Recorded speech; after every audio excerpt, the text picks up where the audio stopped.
6 symptoms of money madness, यानी 6 ऐसी निशानियां जो बताती है कि पैसों को लेकर आपका जो व्यवहार है वो पागलपन भरा है। और ये जो व्यवहार है पैसों के साथ पागलपन का, मनी मैडनेस का, ये लॉन्ग टर्म में आपको बहुत ज्यादा नुकसान पहुंचा सकता है। इवन ये आपको आर्थिक रूप से फाइनेंशियली बर्बाद कर सकता है। तो मैं आपसे हाथ जोड़कर ये रिक्वेस्ट जरूर करूंगा कि आप इस वीडियो को ध्यान से देखिए और समझिए कि क्या कहीं आपके अंदर भी इस तरह का कोई मनी मैडनेस तो नहीं है, क्योंकि अगर है तो इसे आपको दूर करना ही होगा।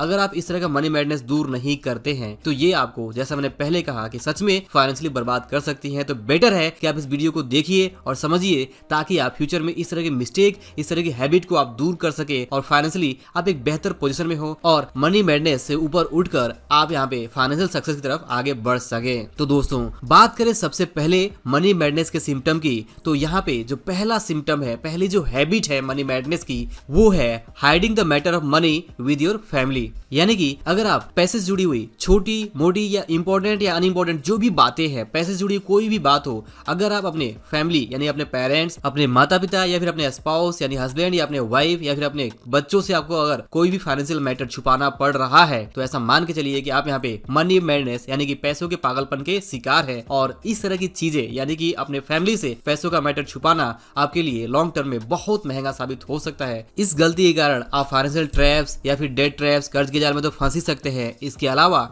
इवन यहाँ पे आपके जो फैमिली रिलेशंस हैं वो भी यहाँ पे दाव पे लग सकते हैं और वो भी खराब हो सकते हैं। तो ये है एक बहुत बड़ी मिस्टेक, बहुत बड़ी गलती जो ज्यादातर लोग करते हैं, जो कि अपने फाइनेंशियल मैटर, पैसे से जुड़ी हुई बात को छुपाते हैं। और इस तरह का छुपाना उनके लिए बाद में बहुत भारी पड़ सकता है। और ऐसे में होता ये है कि वो अपना पैसा तो अपने हाथ से खो ही देते हैं, इसके अलावा वो अपने रिलेशंस को भी यहाँ पे दाव पे लगा के उसे भी खो देते हैं। यानी कि वो ना तो वो घर के रहते हैं, ना वो घाट के रहते हैं। तो इस तरह की जो हालत है वो ना हो आपके साथ। तो इसलिए जरूरी है कि आप इस तरह का जो मनी मैडनेस है यानी कि पैसे को छुपाने का जो मैटर है, वो बिल्कुल भी, इस तरह की जो गलती है, इस तरह की जो हैबिट है, वो बिल्कुल भी अपने पास ना रखें। Respect the money and be honest with your money. जी हाँ, आपको ये एक सिंपल रूल फॉलो करना है कि आपको अपने पैसों के साथ ईमानदारी के साथ, रिस्पेक्ट के साथ काम करना है। और अब कभी भी ऐसा कुछ नहीं करना है कि पैसों को लेकर आपको अपने लव्ड वंस, अपने फैमिली के साथ झूठ बोलना पड़े, आपको यहाँ पे कुछ छुपाना पड़े। अगर आप छुपा रहे हैं तो इसका मतलब कोई आप बड़ी मिस्टेक कर रहे हैं। और आपको ये भी याद रखना होगा कि कोई भी चीज बहुत देर तक नहीं छुप सकती। आज नहीं तो कल जब उन्हें पता चलेगा आपके फैमिली मेंबर्स को, तो इससे उनको बहुत बड़ा धक्का लग सकता है। इससे उनको आपके ऊपर जो ट्रस्ट है वो टूट सकता है। और जैसा कि आप जानते हैं कि ट्रस्ट बनने में बहुत टाइम लगता है बट उसे टूटने में बहुत कम समय लगता है। तो इस तरह की मिस्टेक आप बिल्कुल भी ना करें। कोई भी फाइनेंशियल मैटर, पैसे से जुड़ी कोई भी बात आप अपने फैमिली मेंबर से ना छुपाएं, क्योंकि अगर आप छुपाते हैं तो ये अपने आप में एक मनी मैडनेस है, पैसों से जुड़ी हुई एक पागलपन की हरकतें हैं जो आपको फाइनेंशियली और इमोशनली दोनों ही तरह से बहुत भारी नुकसान पहुंचा सकती हैं। तो ये है पहला मनी मैडनेस जो आपको बिल्कुल भी नहीं करना है। इसके बाद जो दूसरा मनी मैडनेस है वो है buying things you can't really afford in cash. जी हाँ, यहाँ पे दूसरा मनी मैडनेस ये कहता है कि अगर आप कोई चीज कैश में नहीं खरीद सकते हैं, आपके पास फुल कैश नहीं है और आप उसे कैश की बजाय यहाँ पे ईएमआई या फिर क्रेडिट कार्ड या फिर बोरोड मनी यानी कि उधार लेकर जो पैसा है उससे आप कोई चीज खरीद रहे हैं, यानी कि आपके पास कैश नहीं है बट आप उधार लेकर खरीद रहे हैं, तो ये अपने आप में एक ट्रैप है, ये अपने आप एक मनी मैडनेस है, अपने आप में एक पैसों से जुड़ा हुआ पागलपन की हरकतें हैं। और इस तरह की जो हरकतें हैं वो आपको लॉन्ग टर्म में बहुत नुकसान पहुंचा सकती हैं। इस मनी मैडनेस के कारण से ही ज्यादातर लोग अपनी आमदनी से ज्यादा खर्च कर डालते हैं और बड़ी आसानी से डेट ट्रैप में फंस जाते हैं, क्रेडिट कार्ड के जाल में फंस जाते हैं, या फिर कहे तो चूहा दौड़, रैट रेस के शिकार हो जाते हैं। तो अगर आप यहाँ पे नहीं चाहते हैं कि आप कभी डेट ट्रैप या फिर क्रेडिट कार्ड के जाल या फिर यहाँ पे रैट रेस में फंसे, तो इसके लिए जरूरी है कि आप ये जो मिस्टेक है, ये जो मनी मैडनेस है, ये बिल्कुल भी ना करें। और कभी भी जो चीजें आप कैश में अफोर्ड नहीं कर सकते हैं उस चीज को उधार में या फिर क्रेडिट कार्ड से या फिर ईएमआई के जरिए खरीदने से पहले कम से कम 100 बार तो जरूर सोचें। तो दोस्तों, ये था दूसरा money madness, buying things you can't really afford in cash, यानी कि ऐसी चीजें खरीदना जिसे आप सच में कैश में अफोर्ड नहीं कर सकते हैं। तो आई होप इस तरह का जो मिस्टेक है वो आप नहीं करेंगे। अब इसके बाद अगर बात करें तीसरे मनी मैडनेस के बारे में, तो तीसरा मनी मैडनेस यहाँ पे ये कहता है कि buying things immediately are emotionally instead of logically are the delayed gratification. यानी कि अगर आप कोई चीज पसंद आने पे तुरंत उसे खरीदने का इरादा बना लेते हैं और तुरंत खरीद लेते हैं, तो यहाँ पे आप इमोशनल परचेज कर रहे हैं, भावनात्मक रूप से आप परचेज कर रहे हैं और बिल्कुल उस बच्चे की तरह से हरकतें कर रहे हैं, बच्चे की तरह से जिद करके आप काम कर रहे हैं, जो कि तुरंत कोई चीज खिलौना पसंद आने पे जिद करने लगता है। तो इस तरह की चीजें अपने आप में एक मनी मैडनेस है, पैसों का पागलपन है, जो आप यूं ही इमोशनल परचेज करके आप यहाँ पे खर्च कर रहे हैं। जबकि होना तो ये चाहिए कि सबसे पहले अगर आपको कोई चीज पसंद आती है तो आपको सबसे पहले तो ये देखना है कि क्या वो चीज आपकी जरूरत के अंदर आ रही है या फिर वो जरूरत से बाहर की चीज है। अगर जरूरत से बाहर की चीज है तो उसे खरीदने के लिए आपको समय देना चाहिए, सोचना चाहिए कि ये तो हमारी जरूरत की चीज अभी नहीं है, बाद में इसे देखेंगे, और बाद में इसे देखेंगे कह के आप यहाँ पे डिलेड ग्रेटिफिकेशन के रूल को अपना सकते हैं। और सच में अगर आपको जरूरत लगती है उस चीज की तो बाद में उसे प्लान करके सेव करके अपने कैश में आप उसे खरीद सकते हैं। ना कि अगर आप इमोशनल परचेज करते हैं, तुरंत चीज पसंद आती है और आप वहाँ पे खरीदने के लिए उतावले हो जाते हैं, तो आप यहाँ पे बाय मिस्टेक आप यहाँ पे क्रेडिट कार्ड यूज कर सकते हैं, ईएमआई में जा सकते हैं अगर आपके पास कैश नहीं है तो इस तरह का जो मनी मैडनेस है कि कोई चीज पसंद आने पे तुरंत उसे खरीदने के लिए उतावला हो जाना, ये अपने आप में एक मनी मैडनेस है। और ये मनी मैडनेस आपको बहुत सारे अलग अलग फाइनेंशियल प्रॉब्लम में फंसा सकता है। तो बेटर है कि आप इस तरह की जो मिस्टेक है वो ना करें। हमेशा अपनी जरूरतों को पहले ध्यान में रखें, और जरूरत से बाहर की कोई चीज अगर आपको पसंद आती भी है तो उसे खरीदने के पहले आप समय दें, वहां पे लॉजिक को यूज करें और उसे बेटर तरीके से प्लान करके ही खरीदें।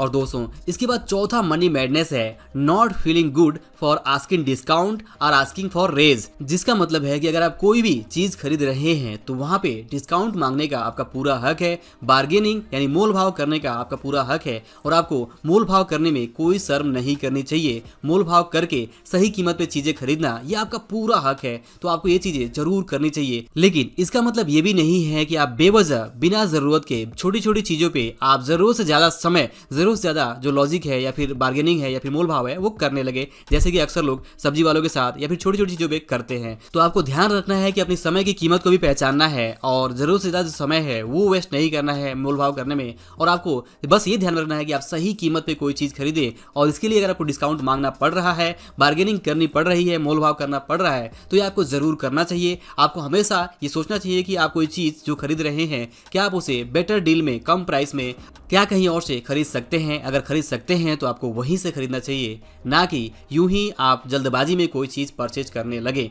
और इसी के साथ जो दूसरा मनी मैडनेस ये है कि फॉर एग्जांपल मान लीजिए कि आप यहाँ पे अगर एम्प्लॉय है, तो आप अगर कोई जॉब कर रहे हैं और आपको अपनी सैलरी बढ़वानी है, तो सैलरी बढ़वाने में बहुत सारे लोग हिचकिचाते हैं और सालों से जॉब करते रहते हैं, बट जो उनका जो एम्प्लॉयर है, जो उनकी कंपनी का मालिक है, वो अपनी तरफ से अगर कोई सैलरी बढ़ा के दे रहा है तो उसे वो एक्सेप्ट कर लेते हैं और अपना काम करते रहते हैं, ज़्यादा कुछ नहीं बोलते हैं। हालांकि उनके मन के अंदर ये होता है कि वो अपनी सैलरी बढ़ाने के बारे में बोले, क्योंकि उनके साथ ही जब नए लोग आते हैं तो उनको सैलरी कई बार उनसे ज़्यादा मिलने लगती है। तो इस तरह की जो मिस्टेक है वो आप ना करें। ये अपने आप में एक मनी मैडनेस है कि आप अपनी सैलरी बढ़ाने की बात नहीं कर पा रहे हैं, यानी कि आस्किंग फॉर रेज। ये आपका हक है कि आप अपने इनकम की बढ़ाने की बात जो है जरूर करें, अगर आप कर सकते हैं तो। अगर आप इसे लॉजिकली अपने एम्प्लॉयर के साथ डिस्कस करते हैं कि आपको क्यों आपकी जो इनकम है वो बढ़ा के देनी चाहिए उसे, तो वो आपका इनकम जरूर बढ़ा सकता है, बट इसके लिए आपको शर्माने की जरूरत नहीं है। हाँ, आपको जो काम डिलीवर करना है, जो आपका काम है एक्चुअल, वो आपको करके देना है। अगर आप करके देते हैं तो आप यहाँ पे बिल्कुल शर्माइए मत, अपना जो हक है वो जरूर मांगिए।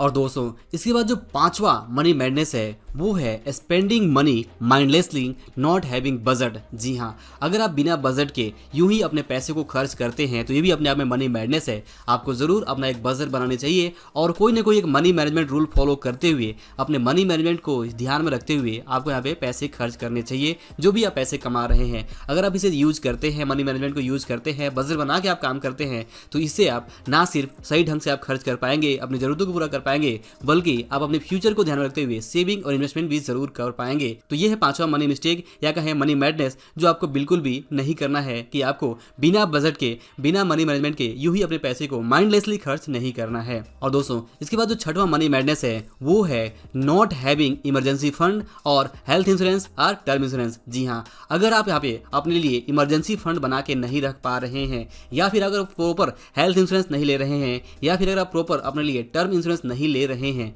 तो ये अपने आप में एक मनी मैडनेस है। और ये मनी मनी मैडनेस आपके और आपके परिवार के लिए बहुत भारी पड़ सकता है। तो बेटर है कि आप यहाँ पे अपने लिए इमरजेंसी फंड जरूर बनाएं, प्रॉपर हेल्थ इंश्योरेंस जरूर कवर करें और साथ ही साथ आप टर्म इंश्योरेंस भी जरूर लें। तो ये है छठवां मनी मैडनेस जो आपको बिल्कुल भी नहीं करना है कि आप यहाँ पे इमरजेंसी फंड ना बनाएं, अपना हेल्थ इंश्योरेंस ना लें और टर्म इंश्योरेंस ना लें। ये गलती आपको नहीं करनी है। ये आपको चीज़ें जरूर करनी है कि आप अपने लिए इमरजेंसी फंड बना के चलें, जिससे कि फ्यूचर में जो भी अनसर्टेनिटीज है उसे आप ठीक ढंग से हैंडल कर सकें। हेल्थ इंश्योरेंस लेकर रखते हैं अगर आप, तो वहाँ पे आप अपने जो भी मेडिकल इमरजेंसी है उसे आप ठीक ढंग से निपट सकते हैं। और टर्म इंश्योरेंस लेकर रखते हैं अगर आप, तो इससे अगर कोई भी दुर्भाग्यवश कोई बहुत बड़ी अनहोनी हो जाती है आपके साथ, तो टर्म इंश्योरेंस की वजह से आपके फैमिली मेंबर्स को एक बहुत बड़ा फाइनेंशियल सपोर्ट मिल सकता है। तो दोस्तों आई होप कि ये जो 6 मनी मैडनेस है इसका आप जरूर ध्यान रखेंगे और इस तरह की जो गलती है, इस तरह की जो मिस्टेक है वो आप नहीं करेंगे। तो अगर आपको वीडियो और लेसन पसंद आया हो तो इस वीडियो को लाइक और शेयर जरूर करें। अंत में इस वीडियो को पूरा देखने के लिए और हमारे साथ जुड़े रहने के लिए आपका दिल से बहुत बहुत धन्यवाद।